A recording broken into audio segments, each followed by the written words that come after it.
I'd like to introduce Ajith Basu. He's the Chief Program Executive at Agastya International Foundation. Ajith is responsible for the coordination of program development, donor relations and reporting, teacher training at Agastya. He also coordinates Giftedness, which is an identification program among rural children with NIS and DST. Agastya's leadership of HP Catalyst New Learner Global Consortium, Impact Assessment at Agastya, experience in creating training, instrumental design, and educational research. Mr. Ajith Basu has over 16 years of design and project management experience in India and in the US. He's owned and operated 2 design project management companies in India alone. Theater experience, has a civil engineering degree from India and MS in design management from the US. Can you please all clap your hands to welcome Mr. Ajith Basu.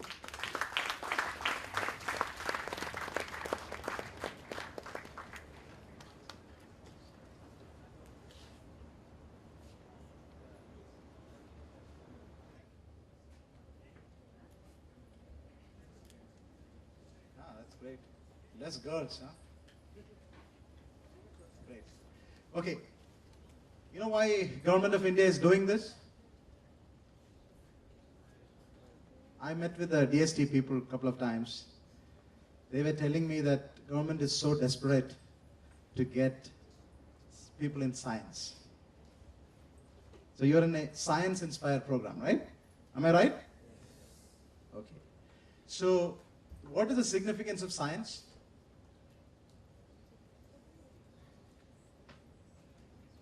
What is the basis of science?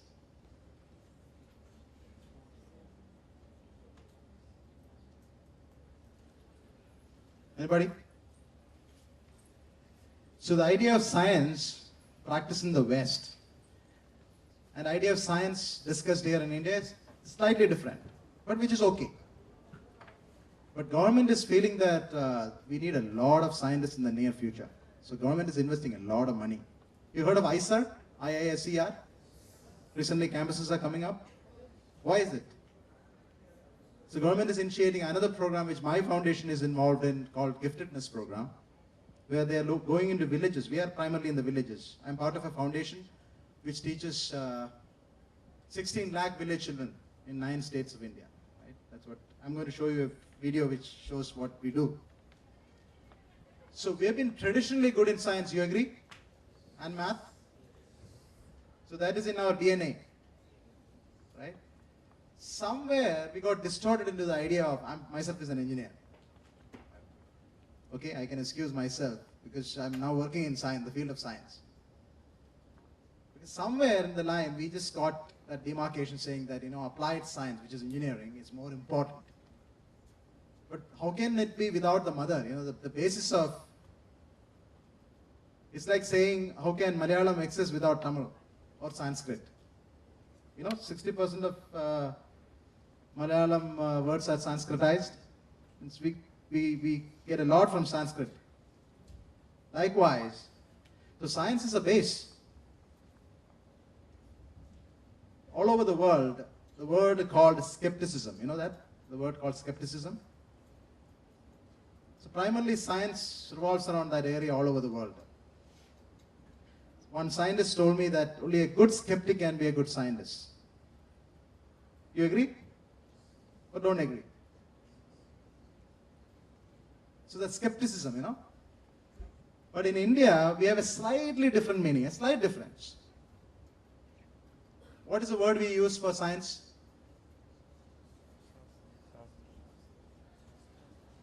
Shastra, correct. Right? The word dhadu sha comes from teaching. Tra comes from to save yourself. Right? This is to teach oneself a method of saving oneself. Is there any method of saving oneself? All of you know the story of Abhimanyu? What happened at the Kurukshetra? He learned all that, right? Who's his uncle? Who's his uncle? Sakshal Bhagavan, Krishna. Then he learned all this, he got into the problem. What happened? He couldn't get out of the problem. Can he? What happened?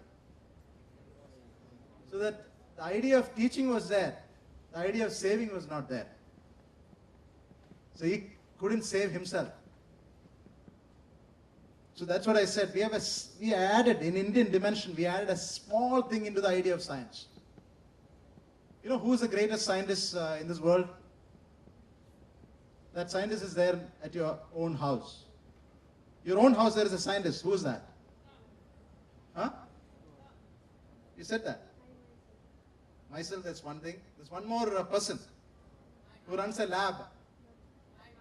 Yeah, there you go. You know, how many of you know how to cook sambar? Is there science in cooking sambar? There is. What is the science in cooking sambar? What's your name? Your name? Gokul. Gokul, can you tell me what is the science in cooking sambar? Attempt, There are no wrong answers. You can do whatever you want to do. Just ask. Huh? Yeah. So, just Pressure cooker. pressure cooker. There is science in it. Boiling point. Have you ever gone into the kitchen and watched your mother, or you just took her for granted? What is the definition of a mother to begin with? One who washes my clothes, one who irons, make sure that I have this tiffin box ready. Right? Is that the definition? One who makes sure that I'm fed at the right time. Right? No, she is a scientist. Avial, the length of each pieces which when you cut a vegetable, is it important? And she'll make she'll pick up different vegetables and make different length for different vegetables. You know this? Girls are not that enthusiastic. There's some problem. Huh? You agree or not? So there is a science in the cutting of the vegetable. There's a science in the boiling point. My grandmother, she can smell sambar and say there is salt or not. So science to save oneself. That is the definition which India gave. We are not actually objecting to any worldly definitions. We are saying science is the basis of one's own survival. Right? Then India also brings one more dimension. It says this observation, experiential understanding is very crucial. So how many Nobel laureates we have in science?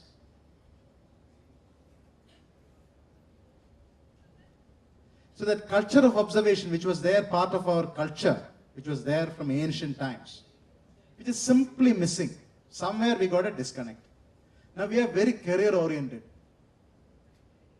Now I have to just finish this engineering, then I have to find a job, make some money, marry a beautiful girl with a lot of money, or a boy with a lot of money, and make my life, or join film industry and find a good husband, a film producer, somebody. So the idea of career building should also include this idea of samashti. You know what samashti is? Samajam, the society. So saving oneself, which I mentioned already, saving the society is also an aspect of science. So science brings in a lot of social context. So why I'm saying all this? Because that's the kind of work I'm doing. I returned from US and then I realized, I cannot survive there after 10 years, and I thought I should come back. Then I said going to villages and telling children that, looking into realities in a fundamental level. India also says another word called Kevala Jnanam. You heard of this word? Fundamental knowledge. For example, gravity. What is gravity? Huh? Some definition you have for gravity?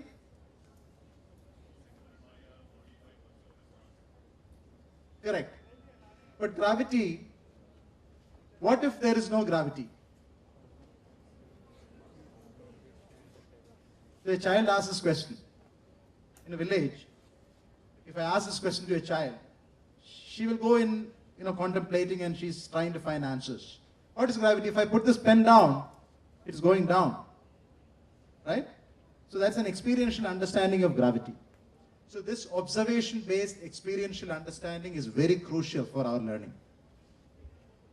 So what we did is, we took up the Indian curriculum, we created models, and we put it in a van. We got about 500 models. And each van is equipped with about 150 models. The van is right here. Let's come.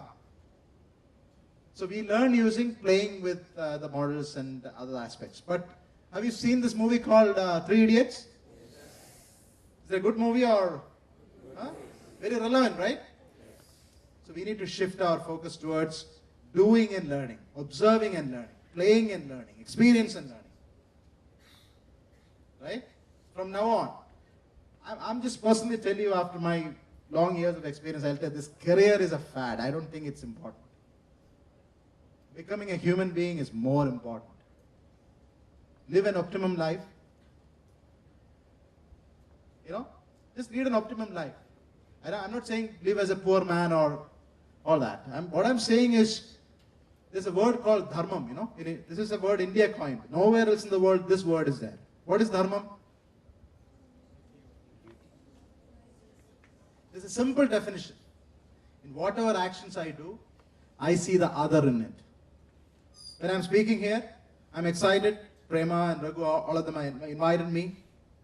And I'm excited because I know I'm just delivering this message for the other, not for me. Of course, I am important. So when I walk, when I sleep, when I look, when I eat, I'm also... See, there are 17,364 farmers officially committed suicide in India last year. When you guys sitting on that dining table, you're going to pick up that, rice to eat. Somebody's tear is there. If it is there, then there is another word which is called karma. There's a problem there. There's a karmic problem there. So I have to empathize. I have to see what are the reasons for this problem. Maybe overconsumption. You know how much food they waste in this country and all over the world. So I have to be responsible. There's responsibility, So it's not alone about me and my career and my money and my everything. It's also about the samashti, the samajam, the samuham, So what I'm saying is that when I started doing it, along with many of your professors and teachers, and all of them are doing it, I think you guys have to open your eyes and try to help the society. And science is a perfect vehicle. Right? I'm going to show you a video. After that, I'll ask for some, maybe I'll show you a couple of slides after that. Then we'll have a question and answer sessions. Right?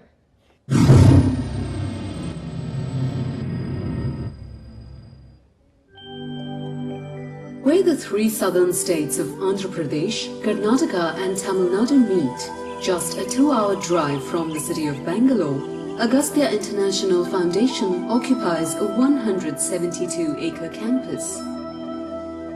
This campus is the main hub for mobile labs that take lessons in science, math, ecology and art to village schools and communities.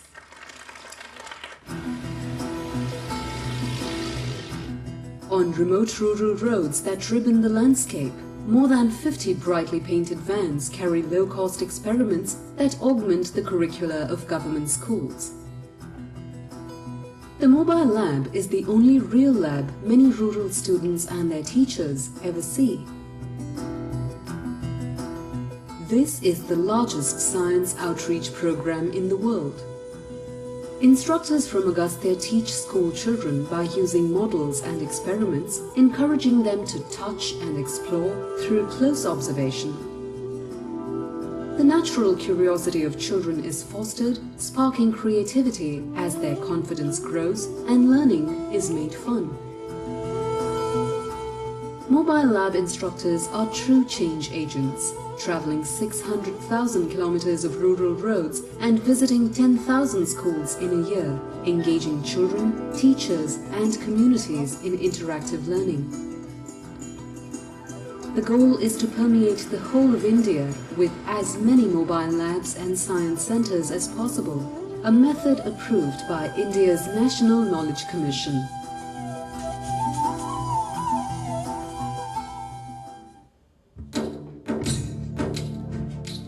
In the midst of rural India, Agastya's campus provides a hands-on science museum for children which has one rule: please touch, challenging young minds, sharpening motor skills, and drawing on familiar stories.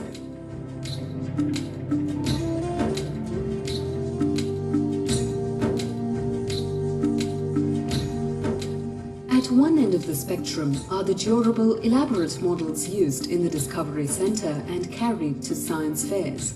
At the other end are low-cost experiments and models that can be easily and inexpensively replicated. More than 500 children each day are brought to campus by the busload.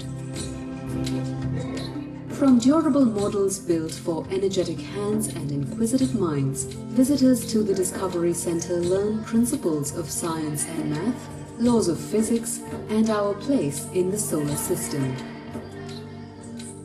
Following a visit to Agastya, discarded items become the tools of their own imagination, leading children to correctly believe they can invent and discover things too. The study of living things occurs in the biology lab. The ecology lab, however, is the entire campus. Scientists from prestigious institutions across India and around the world conduct research in ecology on the campus. While scientists, artists, and other visitors instruct the teachers and children, some of the children are also selected for the Young Instructor Leader program. Children are selected to be young instructors when they show special interest and skill.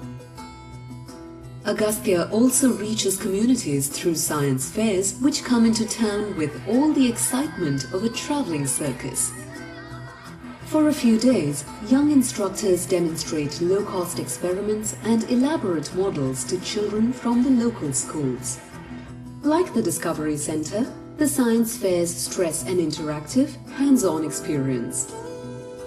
If children are to flourish, it is important to dispel myths and open the minds of adults so that they allow the Agastya instructors to teach their children. Integrated learning, art, dance, as well as science and math are taught on the campus. This engages the child's mind and body so that science and math come alive in new and different ways. Art is taught on campus and in rural schools visited by the Mobile Art Lab. Lessons using art media, like pencils and paints, combined with objects found in nature, develop a child's eye-hand coordination and skills in observation.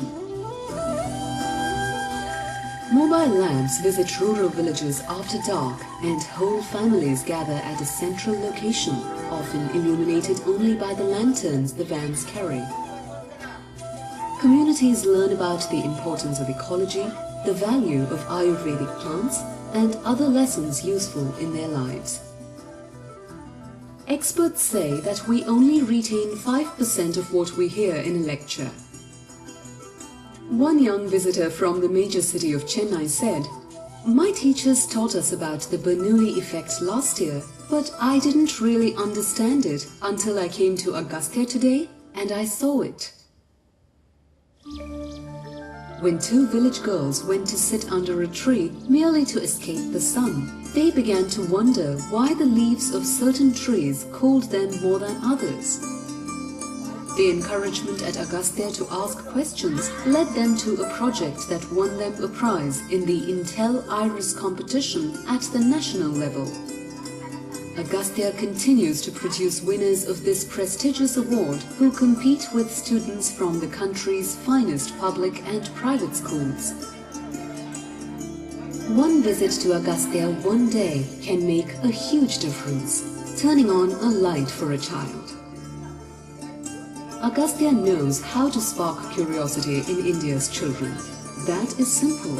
It is the number of children to be reached that sets up the real challenge. It is important for children to learn that their ideas and discoveries matter, just as their opinions and votes will matter as they become India's future. Agastya's presence in the rural setting is crucial in furthering the development of India through the inclusion of her poor and often disenfranchised. As the spirit of Agastya spreads throughout the country and around the world, it is bringing the rural poor to the table as India makes her mark on the global scene.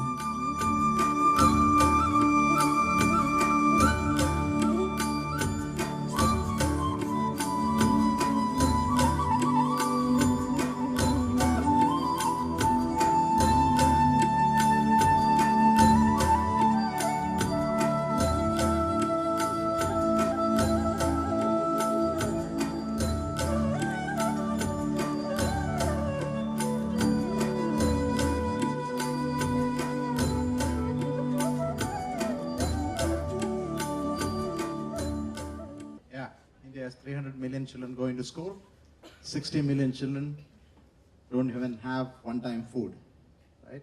So you have a responsibility. So you have to evoke your dharma within, and maybe choose your career path, design your career around this. And we need more than a lack of scientists immediately in this country. And the science is very important. Questions? Anything we want to know about the program? The vehicle is there, our teachers are there, models are there, you can go and interact. Please do that. So you want to know anything more, you can ask me now. What's the meaning of inspiration?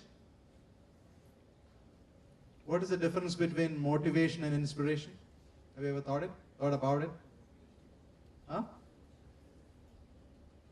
You said leadership, right? Great.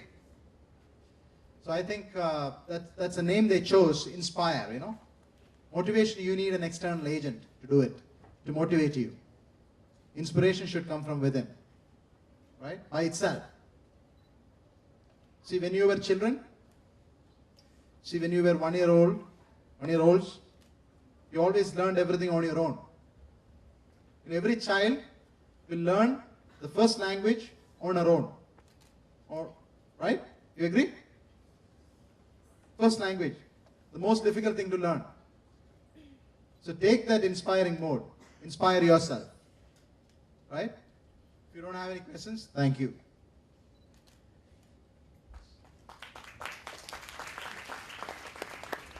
Thank you so much, Dr. Ajith. It was wonderful having you.